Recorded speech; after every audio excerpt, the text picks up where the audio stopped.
Welcome to our channel Taste My Food. அஸ்ஸலாமு அலைக்கும். Hello friends, எல்லோரும் எப்படி இருக்கீங்க? நல்லா இருக்கீங்களா? இன்றைக்கி நம்ம சேனலில் செம ஹெல்த்தியான ஒரு ரெசிபி தான் பார்க்க போகிறோம். என்னென்னா சிக்கன் கிரேவி. கருங்கோழியில் வந்து இந்த சிக்கன் கிரேவி வந்து இன்றைக்கி நான் செஞ்சுருக்கேன். நார்மலாக இந்த கருங்கோழி வந்து எப்படி இருக்குன்னா பார்க்கறதுக்கு ஃபுல் அண்ட் ஃபுல் செம பிளாக்காக இருக்கும். வெளியே மட்டும் பிளாக் இல்லை, அதோட கறியும் நல்ல கருப்பு கலரில் இருக்கும். உங்களுக்கு நார்மலாக இருக்கிற கோழியை விட இந்த கோழியில் வந்து அதிக சத்து வந்து இருக்குது. எதுக்காக இதோட கறி பிளாக் கலரில் இருக்குன்னா, இதில் மெலனின் வந்து அதிகமாக இருக்குது. இந்த கறியில் வந்து நிறைய அமினோ ஆசிட்ஸ் இருக்குது, கால்சியம் இருக்குது, விட்டமின் பி, சி, இ சொல்லிட்டு நிறைய சத்துக்கள் இதில் அடங்கியிருக்கு. இதில் நம்ம ரெகுலராக நம்ம டயட்டில் சேர்த்துட்டு வரும்போது நம்ம உடம்புல ரத்த வெள்ளை அணுக்கள் இருக்குது பார்த்தீங்களா, அதோட கவுண்டிங் வந்து அதிகமாகும். நார்மலாக நம்ம உடம்புல அந்த ரத்தத்தோட வெள்ளை அணுக்களோட கவுண்டிங் அதிகமாகும் போது நம்மளுக்கு நோய் எதிர்ப்பு சக்தி நேச்சுரலாகவே கிடைக்கும். ஸோ இப்போ இருக்க நம்ம காலகட்டத்தில் கொரோனா சொல்லிட்டு இந்த மாதிரி ஒரு சுச்சுவேஷன் நம்மளுக்கு ஓடின்னு இருக்கு. இப்போ வந்து நம்மளுக்கு உடம்புல நிறையவே நோய் எதிர்ப்பு சக்தி தேவை. ஸோ இந்த கறியை வந்து வாரத்துக்கு ஒரு நாள் அப்படி இல்லைன்னா மாதத்துக்கு ஒரு நாள் அப்படியாவது சேர்த்துக்குங்க. நெக்ஸ்ட்டு இந்த கறி சாப்பிட்றதுனால என்ன பெனிஃபிட்னா, அந்த டெலிவரிக்கு அப்புறம் பெண்களுக்கு வர அந்த தலைவலி, ஆஸ்துமாலாம் வரும் பார்த்தீங்களா? அதெல்லாம் வராம நல்ல ஒரு ஸ்ட்ரென்த்து கொடுக்கும் உடம்புக்கு. ஓகே, இப்போ நம்ம பெனிஃபிட்ஸ்லாம் பார்த்துட்டோம். இந்த கறியை வச்சு எப்படி சூப்பராக ஒரு கிரேவி பண்ணுறதுன்னு பார்க்கலாம். இதுக்காக இன்றைக்கி நான் ஒரு 1½ கிலோ அளவுக்கு கறியை எடுத்திருக்கேன். இந்த கிரேவி ஸ்டார்ட் பண்ணுறதுக்கு முன்னாடி சில மசாலா பொருட்களை நம்ம வறுத்து அரைச்சி வச்சுக்கலாம். இதுக்காக நான் ஒரு பேனில் கொஞ்சமாக எண்ணெய் போட்டிருக்கேன். அதில் வந்து ஒரு 2 டேபிள் ஸ்பூன் அளவுக்கு முழு தனியா போட்டிருக்கேன். இது கூடவே ஒரு 1 டேபிள் ஸ்பூன் அளவுக்கு மிளகு, 3/4 டேபிள் ஸ்பூன் அளவுக்கு ஜீரகம், ஒரு 4லேருந்து 6 வரைக்கும் காஞ்ச மிளகாய் உங்கள் காரத்துக்கு ஏற்ற மாதிரி போட்டுக்குங்க. ஒரு பிரிஞ்சி இலையை 2ஆக உடச்சி போட்டிருக்கேன். 2 சின்ன துண்டு பட்டை, 3 ஏலக்காய், ஒரு 5 லவங்கம் போட்டு இந்த எண்ணெயில் வதக்கிக்கலாம். இது எல்லாத்தையும் லோ ஃப்ளேமில் வச்சு வதக்கி எடுத்துக்குங்க. இது முக்கால்வாசி வதங்கி வந்த உடனே ஒரு 2 வெங்காயம் நான் இது மாதிரி கட் பண்ணி வச்சுருக்கேன். அதையும் போட்டுக்கிட்டு இது கூடயே வதக்கிக்கிறேன். வெங்காயம் இந்த அளவுக்கு வதங்கி வந்த உடனே இதில் நான் ஒரு 10 முந்திரியை போட்டுக்கிறேன். இதையும் போட்டு இது கூடயே நான் ஃப்ரை பண்ணிக்கிறேன். முந்திரி வந்து இது ஆப்ஷனல் தான். இது போட்டால் இன்னும் ரிச்சான டேஸ்ட்டு கொடுக்கும். ஒருவேளை முந்திரி இல்லைன்னா நீங்கள் தாராளமாக ஸ்கிப் பண்ணிக்கலாம். நெக்ஸ்ட் இதில் நான் ஒரு 2 டேபிள் ஸ்பூனுக்கு இஞ்சி பூண்டு பேஸ்ட்டு சேர்த்துக்கிறேன். இது கூடயே வதக்கி விட்டுக்கலாம். இதில் நீங்கள் முழு இஞ்சி முழு பூண்டு கூட சேர்த்து நீங்கள் வதக்கி எடுத்துடலாம். இஞ்சி பூண்டு பேஸ்ட்டு ஓரளவுக்கு வதங்கி வந்த உடனே ஒரு 2 மீடியம் சைஸ் தக்காளி நான் இந்த மாதிரி கட் பண்ணி வச்சுருக்கேன். அதையும் போட்டு இது கூடவே சேர்த்து நான் மிக்ஸ் பண்ணி விட்டுக்கிறேன். இது எல்லாம் இந்த அளவுக்கு வதங்கி வந்த உடனே இப்போ வந்து நீங்கள் ஃப்ளேமை வந்து ஆஃப் பண்ணிவிடுங்க. ஸ்டவ் ஆஃப் பண்ணிவிடுங்க. இது கம்ப்ளீட்டாக ஆறட்டும்.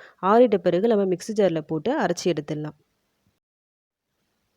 இது நல்லா ஆறிட பிறகு நான் மிக்ஸி ஜாருக்கு வந்து ட்ரான்ஸ்ஃபர் பண்ணிவிட்டேன். இது கூட நான் மசாலாவும் சேர்த்துக்கிறேன். ஒரு 2 டேபிள் ஸ்பூன் அளவுக்கு நான் குழம்பு மிளகாத்தூள் சேர்த்துக்கிறேன். குழம்பு மிளகாத்தூள் ரெசிபி வீடியோ ஆல்ரெடி நம்ம சேனலில் இருக்குது. அதை பார்க்காதவங்க கிளிக் பண்ணி பார்த்துக்குங்க.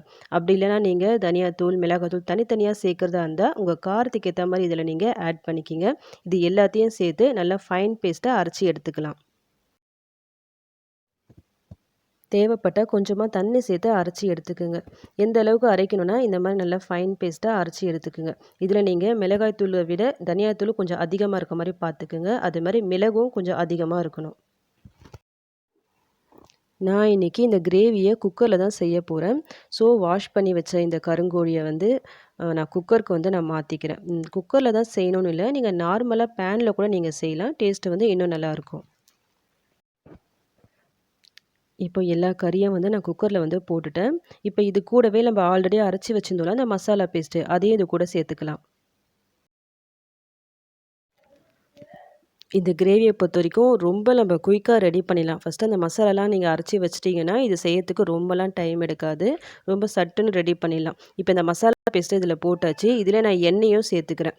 ஒரு 4லேருந்து 5 டேபிள் ஸ்பூன் அளவுக்கு எண்ணெய் சேர்த்துக்கிறேன். இதுக்கு தேவையான அளவு சால்ட்டும் போட்டு நல்லா ஒரு மிக்ஸ் கொடுத்து விடுங்க.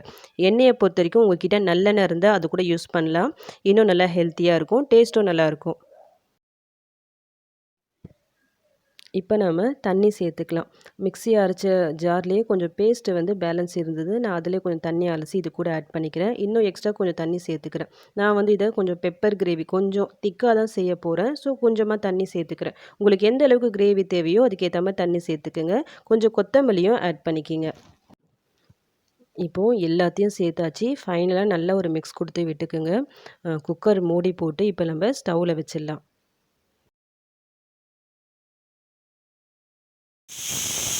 விசிலை பொறுத்த வரைக்கும் எந்த அளவுக்கு கவுண்டிங் இருக்கணும்னா ஒரு 2லேருந்து 3 விசில் வந்து கரெக்டாக இருக்கும்.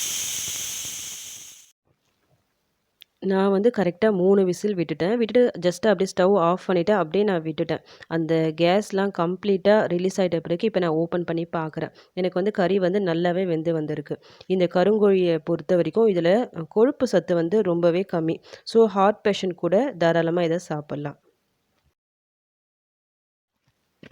அவ்வளோதான். இப்ப நம்மளுக்கு சூப்பரான கருங்கோழி பெப்பர் கிரேவி வந்து ரெடி ஆயிடுச்சு. நான் வந்து இன்னைக்கு ரசம் தான் வச்சிருந்தேன். அதனால கொஞ்சம் திக்கா இத வச்சிருக்கேன். இது சாப்பாடுக்கு மட்டும் இல்ல, சப்பாத்தி, பரோட்டா, தோசை சொல்லிட்டு டிஃபன் ஐட்டம்ஸ்க்கும் செம கோம்போவா இருக்கும். இதில சத்துக்களும் அதிகமா இருக்கு. சேம் டைம் டேஸ்ட்டும் ரொம்பவே நல்லாயிருக்கும். நீங்களும் ஒரு தடவ இந்த கருங்கோழிய வாங்கி இந்த மாரி கிரேவி ட்ரை பண்ணி பாருங்க. அப்படி ட்ரை பண்ணி பார்த்துட்டு சூப்பரா வந்துச்சுன்னா, மறக்காம எனக்கு கமெண்ட் பண்ணுங்க.